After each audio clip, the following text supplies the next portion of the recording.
பிழைக்குது.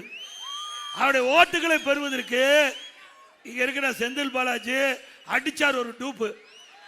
என்ன 2021 தேர்தலில் 11 மணிக்கு திரு ஸ்டாலின் பதவி ஏற்பார், 11:05க்கு மாட்டு வண்டி மணல் அள்ளலான்னு அள்ளுனாங்கல்ல, அள்ளுனாங்க. இவருடைய பினாமி அள்ளுனாங்க, மாட்டு வண்டிக்காரர் இல்ல, இவருடைய பினாமி அள்ளுனாங்க.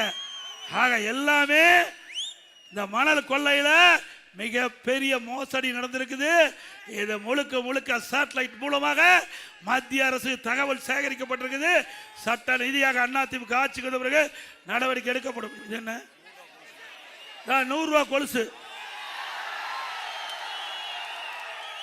இதை கொடுத்து போன தேர்தலில் ஜெயிச்சிட்டார். இந்த தேர்தலில் மக்கள் போனா கேள்வி கேட்பாங்கன்னு அடுத்த மாவட்டத்துக்கு போயிட்டார்.